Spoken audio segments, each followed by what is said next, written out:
incredible story of a couple that I've been wonderful friends with, and I hope they say the same thing. And they have an amazing story about how you can go through some very difficult times and still come out with joy. And I'm not even talk any further about it, but I'm sure if you are married to somebody or if you have been through some challenges, you may think that you were by yourself with it. No, honey, plenty of people have been through it and they came out with joy. Ladies and gentlemen, I'd love to introduce you to my buddies, James and Monique Moulden. How are y'all doing today? Great. How are you? I'm doing fantastic, just fantastic. You know, you guys, I when somebody sees you from a distance and you see your smile and they see how hard you work with your company and everything, it's just like the assumption is, oh, honey, it was a piece of cake. We met in high school, we fell in love, and now all of a sudden, we're rolling forward to becoming millionaires, right? Is that how it happened? Exactly, yeah. It feels good now, but what happened in the beginning? I mean, how did you guys meet? How do we meet, Monique? So we met in life insurance class, and we were sitting kind of next to each other, Mhm. um, kind of exchanged numbers, didn't really think of anything of it. And maybe like 6 months later, we reunited in Palm Springs, California. And was it a what was the name of Longo. the Yeah. Morongo? Okay, the Morongo on New Year's Eve. And so that's how, and then from there, we just connected. Just hit it off. So when you met a Monique, I mean, was everything going just absolutely wonderful for you? And you were just flying high? And no, you didn't meet in high school, but did you ever marry or did you ever have any children or anything? So yeah, so I was in actually, I was um, in a previous relationship. Mhm. I was just ending that relationship, actually a marriage. And so actually that night I didn't want to really go out. And actually my mom was like, you need to go, go out with your friends or whatever. So I did. And it's funny, I ran into him. And so ever since then, like we we started being business partners, and then from there we just established our relationship, and we just had like the same goals, same dreams and goals, and we just kind of connected from there and just took off.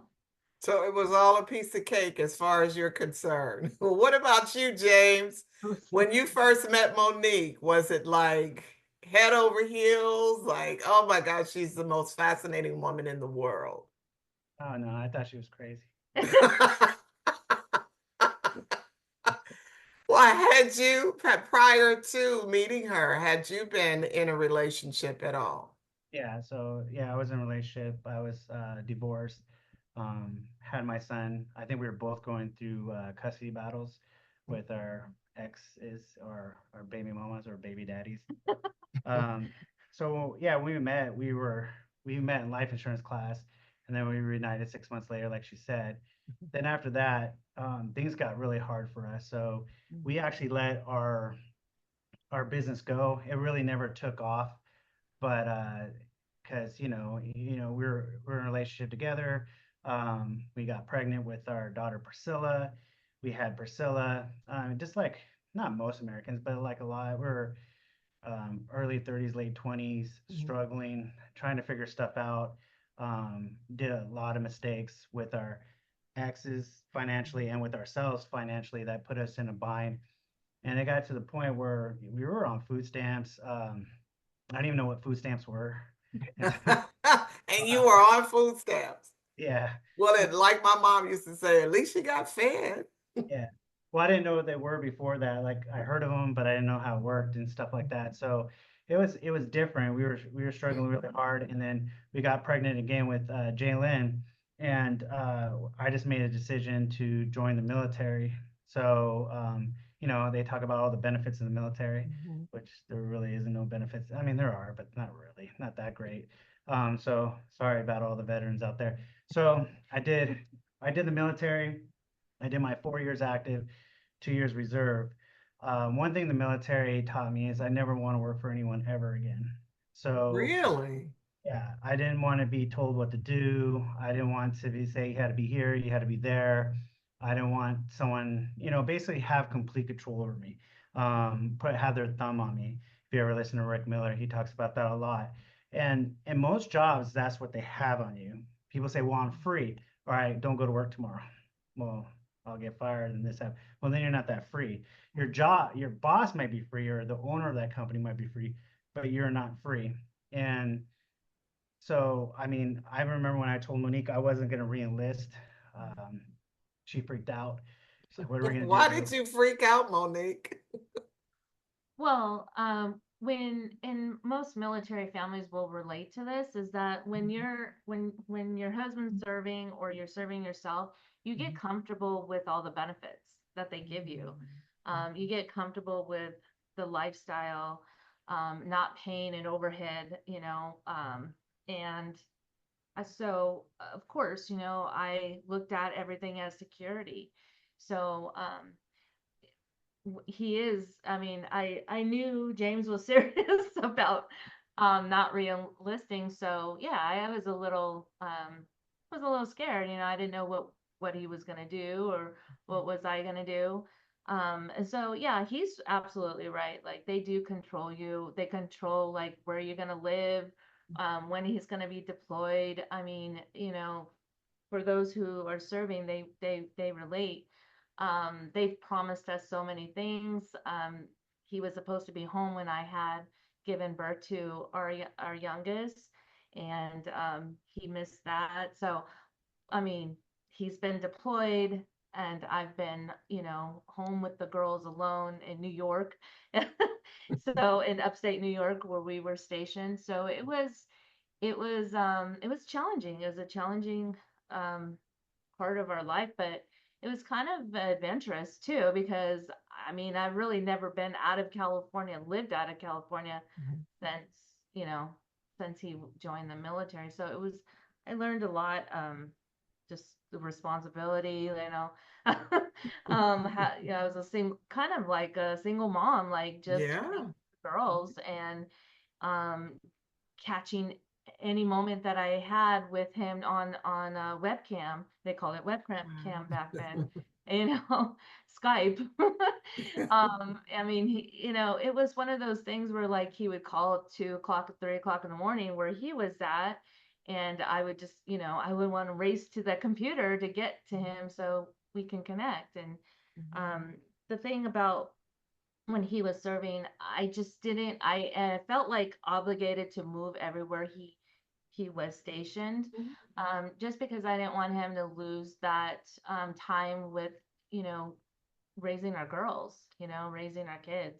I wanted him to bond with them. It's just, and I'm sure a lot of military moms can relate to that. And that's probably why they move wherever their husbands are. So, yeah, I mean, there's so many stories on that because, we've been to Korea. Um, that was adventurous. But yeah, ever since after he was done with his term in Korea, he decided not to reenlist. Not to So return. And that can be scary for any woman. And, most of the time when women get married, they're looking at security. No offense to you, James. They're looking for love, of course, but you're also looking for security. Now, I think what's really interesting is that when you all were telling me about how the part of when the business came in and how the two of you met, and you're in the military and everything, but where did you make up your mind to say, you know what, let's do this and let's go wholeheartedly? And when you did, was it a piece of cake? So there was actually a business before the business we're in right now. So Mhm. when Okay. I when I actually I was in Afghanistan when they wanted me to re-up, and I was like, hell no, I'm not re up. You can edit that part. But so I I said no, and they try to like say, what are you gonna do with money? And I said, I don't care if I have to stand on the freeway with the sign. I'll figure something out because I ain't gonna do this. It was really so when I got out of the military. I actually went to school full time for maybe 2.5 years. And actually, my first year going to school with all the benefits, and this is where I don't know if they still exist now or how they work now. This is if you are getting out of the military and listening to this, don't listen to someone that doesn't know what they're talking about, but go to, you can go to the VA, you can go to, I forgot the other ones, and find out what benefits they offer you for schooling and stuff like that, because the rules do change almost all the time. But my first 2 years going to school at college, I made more with all the GI Bill, 9/11, financial aid, disability stuff, and all that than I ever did deployed in the military. So that helped out a lot and actually got us to think about what we could do. So our first adventure, well, my first adventure was selling cars. Really? Yeah, so I got on a dealership, a wholesaler dealership licenses. Mhm. I bought and sold cars, went to the dealership. In California, we were called like street vendors or something like that. Mhm. And actually, I did pretty well at that. And it was pretty, I liked it. I had a different car to drive and it had the car payment, stuff like that. So when the business came back around, when it came back around, I was kind of skeptical to it at first. Monique wasn't. Monique was all for it because we could be business partners, and that was her goal. And because with the cars, it was really my gig; it wasn't really hers. So she wanted to just be my partner, and I didn't want to be her partner really, at first. So to be honest, it's just because I just wanted to sell my cars and stuff like that. But Mhm. actually going to Saturday trainings and going to the trainings and everything and learning about finances helped me a lot to see things differently.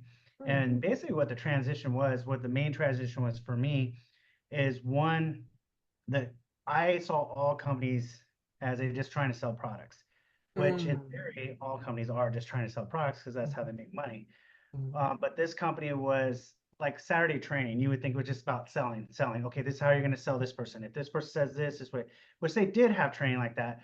But what got me into the first Saturday training was all about self development, all about how to make yourself better, how to make see things differently. Because who Okay. you are right now may not be the person that you need to be to grow. Grow in your family. They were talking about more about growing your family, your religion, everything else, and then business was last.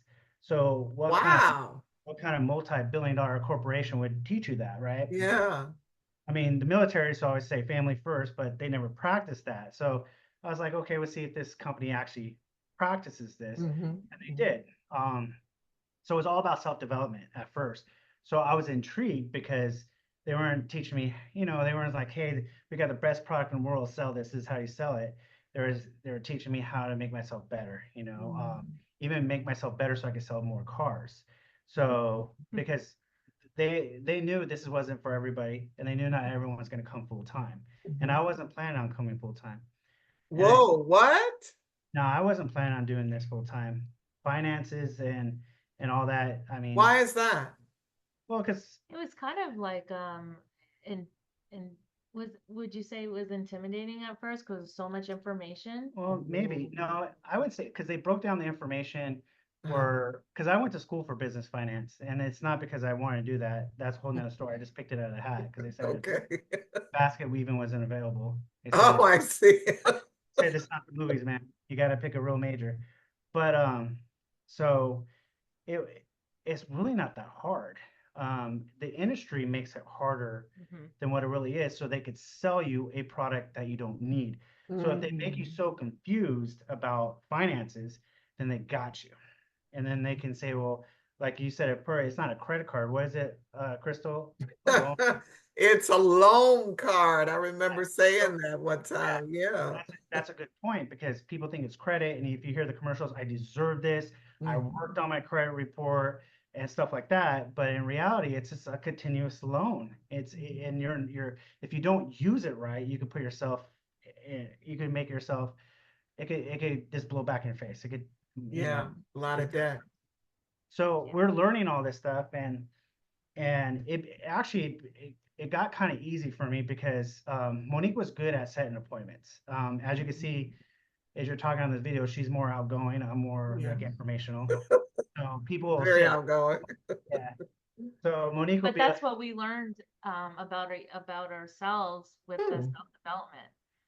Okay. how can we work together? What am I good at and what is he good at, and how Hmm. can we, work together with the business? So I just remember, like, after Saturday's training, I was so excited. Um, I would go out and make our business, remember our cars business, so much more exciting, and I was happy, and I was like, yeah, come, check out this car. We got more cars. Like, I didn't know anything about cars, but it was just the fact that I was showing, like, I was happy. People were like, um intrigued, and they wanted to check out the cars that we had. So that was just like one thing about why we decided to go straight into the business that we're in now. Well, most of it was, they took their time with me too because Are you they were, talking about the financial company? yeah, Uh-huh. this was like Rick Miller, Chris Meager. Hmm. Um, they were educating me and they were telling me, but they weren't telling me is probably the wrong way to put it. They were explaining it to me, and they weren't like saying, "You gotta do this way," even though they're 100% right. But and I respect them for that. That's why sometimes when I sit with clients or I talk to agents, you can't just tell them what to do. Sometimes you have to see what they're scared of or what's stopping them or what's their misunderstanding. Because I What's was there too. blocking it all? Yeah, I was there too because he was explaining to me, Chris was explaining to me in mutual funds how they work, and I'm like, that's great. So he was saying anytime you get extra money from your dealership, you should put it in a mutual fund so it can grow. I'm like, no, I'm not going to do that because if I get any extra money, I want to put it in another car so I can buy another, so I can make more money. Hmm. And then I could do a whole appointment on that, which both makes sense. Some business owners say, okay, I have to take money to make money. But what got me is like, okay, he said something one day. He just said, well, think about this. You buy a car, you go out there and you make some extra money, you put it back in your business, which is smart. You buy another car. What happens if that car are you always going to make money off that car? I'm like, no, sometimes I lose money, sometimes I do that, right? But you have to put all the work into it. You have to find the car, you have to find someone to fix the car, you got to get smogged, you got to get clean or whatever it might be. You got to do all the work. You're doing all the labor and the work, or you're subtracting, you have all the stress on you buying Hmm. and selling the car. Yeah, correct. Well, with the mutual fund, you just put it in a fund and all the stress and everything's on that fund manager. You go on with your life. So that dawned on me. So I started looking more into it. And I'm like, that is correct. I mean, and then my transition was all because one, we're actually helping people. Hmm. I met with other financial people because my degree and everything. Um, I met with a company that wanted $5,000 for me just to get my investment license, and it was a job. I turned them down and they wanted me to sell. I would have quotas and all that stuff. But he ex they explained to me like in a different way. Like, and then I started seeing it. I'm like, look, if I do financial services with this company, I don't have any overhead really. Yeah, you have to pay for your license and stuff like that, but I don't have like thousands of dollars of overhead because my whole goal was to build a dealership, a legitimate dealership with a building, Hmm. employees and stuff like that. And anyone that's a boss, Molden Motors, is that what you were going to call it? I don't know, I was gonna call it Molden Cares or something like that, but Okay. But that, but what I saw is like I don't have any overhead. I don't have to go buy a mutual fund to give it to you. I'm just the That makes middleman sense. where I could say, okay, these are the funds I recommend to you because Hmm. X, Y, and Z, and you either take it or don't take it. And of course, if you do take it, I do make money. So Hmm. it's a lot easier. I don't have to go shop around for them. I do have to keep up education from it, but it's really not that hard to do. So I think that was a main transition for me is that number one, this company is not just there, and now we're there to sell, but we're not just there to sell, if that makes sense. Hmm. We're actually there to help people find their goals because we do something called debt stacking, I helped a lot of people with debt stacking. But it's a two-way street. It's kind of like getting in shape. I could tell you exactly what to do to get out of debt, Crystal, and the computer could tell you. But if you don't do it, it's not going to happen. Just like losing weight. If I can go to Arnold and I say, Arnold, I want to look like you, he says, stop eating everything you're eating. And I'm saying, no, that's not going to happen, Arnold. Well, I'm not going to look like Arnold, right? When he was in shape or younger. But so the same thing. But debt stacking helps so many people if Mhm. they let it help them. We don't get paid on that. So, and that's a lot of questions I used to have asked early on. Why would we do it? Mhm. A good one is this one. I don't know how much time we have left, but I mean, and the story is kind of hard because I'll just say friend and trainer or whatever, Chris, because they're both named Chris. So if I say Mhm. Chris and Chris, you'd be Mhm. like, what? So my trainer went to my friend's house and he just wanted, and this is how I learn is appointments. A lot of people that do this kind of thing, you have to go on appointments. So if you ever want to do financial services, you have to go on appointments to learn. You can't just go to classes because you got to see the good, the bad, and the ugly, right? Mhm. Mhm. But he went in there and he thought he was going to retire off his life insurance. Now, if you're listening to this, you can never retire off your life insurance. Never, never, never. As someone, most Mm. agents that say you can retire off your life insurance because that's all they could sell you is life insurance. You got to get up and run. Okay. I just want to, if you remember nothing else, remember this. Now, people, insurances, car insurance, and all that, it's just you pay into in case something happens to you, like you get in a Mhm. car accident. Life insurance is no different. You're supposed to pay into in case someone loses his life so you can make yourself financially whole again or close to whole or somewhat, get by. So, have you ever heard of anyone go, thank God for that life insurance, I can retire now? No, because it does not happen. Okay. They don't retire off of life insurance unless someone passes away, maybe left them enough money in the life insurance they could retire, but not from the savings part of life insurance itself. Well, that's what my friend thought he was going to retire off of that. So my trainer showed him with his own policy. See, that's the key. I can say all the stuff I want right now, but that's what we're trained to do to show you in your own policy where the rules are and where you're not going to retire, how the company's going to take care of your money. Because a lot of times they'll trick people and they'll say, and that's what they did to him, like, you don't want to invest in the economy. What if it goes down? Well, you're with State Farm, who's a publicly traded company. What if they go down? What's going to happen with that policy? And they're putting in the S&P 500. So that's trading too. So I don't understand, right? But that's how they get people to invest in these be your own bank. You probably heard all that stuff like from TikTok. Mhm. They just cause a lot of confusions, a lot of Yeah. They make manipulation, it and harder than what it really is. So he showed them like, Mhm. hey, look it, you need to take this money out of your what you have left in your savings. You need to cancel this thing and then but you need to move that savings into your 401k. He looked at his 401k. He says, you have a very good 401k with your company and you need a match because he wasn't matching. I mean, that's free money. So if you're listening to this and you have a company that's going to match you, I mean, you put $100 in, they put $100 in, that's free money. Instead, he was putting all his extra money in his life insurance policy. And he's like, no, you need to put in your 401k. After that appointment, I asked Chris, well, you didn't really make anything. Well, we didn't make, no one made anything, right? He goes, but it's the right thing to do. You got to think long term, not short term. He's going to do all this, right? Because it's the best thing for him to do. But who do you think he's going to trust now? He's going to trust you and me. Mhm. You know what really blesses me by listening to you is that I'm hearing about the struggle that you guys had, prior to getting into the military and then getting into the military and then getting out and the freak out that Monique was having. And I'm hearing how the two of you all met with a very excellent company, but it didn't progress until a certain period of time. You are popping off with information that, like you've been with this company for a million years. Like when you first started, everything was a piece of cake. No, Did everything turn out perfect in the beginning of working with the company? no, it's hard work. It's like the easiest, hardest thing you'll ever do. It's easy That's a because good phrase. That's a good phrase for it. yeah, it's What easy. makes it hard? Is it because the information is difficult or because you Just have to make a conscious effort, just like yeah, anything you else? have to get out of your own way. That's the hardest part. Ooh, can you say that again? Say that again. You have to get out of your own way Woo. because what makes it hard, and it's different for everybody. Like for instance, so get making appointments Hmm. probably a lot easier for someone like Monique.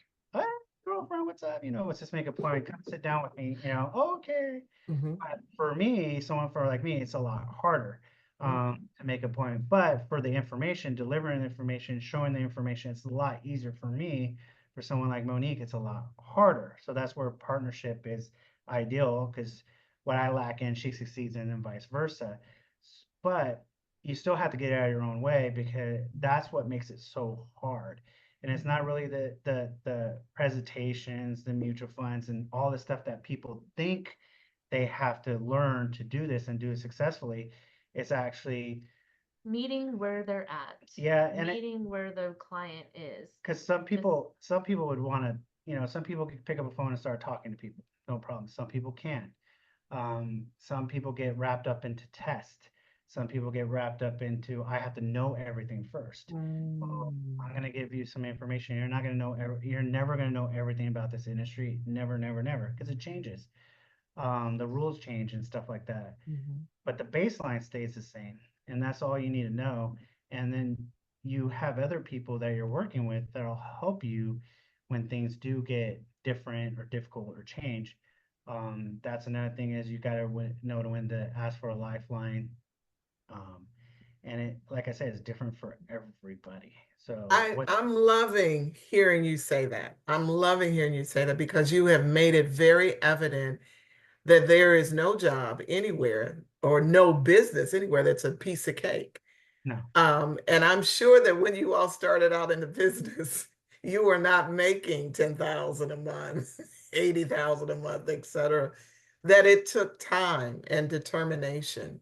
And what blesses me more than anything is watching the two of you have this discussion. Because early on, James, you said you didn't want to partner with her. You didn't want to be a partner with in partnership with her. Yet you are a cheerleader in the fact that there are certain benefits in being in a partnership. And there's a benefit that she has of the talents that she has and the talents that you have. I got one question for you guys. If you could start all over again, what would you do differently?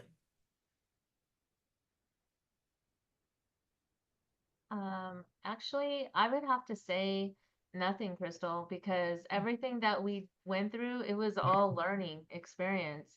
And where we're at now, really, if we didn't go through our adversity throughout the times that, we had our businesses, Mhm. we wouldn't be the people that we are now today. I mean, that's how I feel. Like I wouldn't change anything. I really wouldn't. You know what? I think that you have said it all in a nutshell. For people to think that you're going to wake up tomorrow and everything is going to work out perfectly, just because you said so, does not realize that it's a process. It It's is. a process. From the time that I have known the both of you, I have learned so much about you guys. But more than anything, I think the biggest thing that stands out is the fact that the two of you work together in business and parenting and as a couple, and you divide up the time that you need to take care of yourselves personally and as a couple and as parents and as business partners. Now, with the results that I have seen alone, just in the few years that I've known you, because I know from your stories that you had a very difficult time prior to this time, how would people get in touch with you? Because your company is extraordinary in the fact that you just care about making sure that people are doing the things that they need to do to get themselves together financially. And I promise you, you have seen that already, that when that happens, they always come back to those that they felt like they can trust. So how can people get in touch with you to be able to partner up with you to work things out better for themselves? well, they can call us at 931 444 6910. They Mhm. can get a hold of me at J Moulden. So this is the letter J, my last name Moulden, Moulden at primerica.com. And then I guess on Facebook too, right? Yeah, you can go on Facebook. You can look me up, Monique Moulden, and I have a site there that they can connect to as well. See, there you go again. He looked over to you because he knew who is the bubbly one, the social media queen. I absolutely love it. We're going to make sure we get that information out to anyone. What is some advice you would love to give couples that's starting out in a business? Just don't give up. Don't be afraid to fail. Yeah, don't be afraid to fail. Don't give up, and yeah, just keep on going and try to understand your business, wherever business it is. I think a lot of people try to find ways to get out of it once it gets hard instead of finding ways to stay in it. Mm, valuable information. Thank you so much, James and Monique Moulden. You guys are just incredible. I'm going to make sure all this information gets to my audience. And of course, you who are listening and continue to listen, thank you so much for liking and subscribing to Take Joy on Your Journey. And I look forward to seeing you next time. Hey, take care, and whatever you do, take joy on your journey. I'm Crystal Joy. God bless.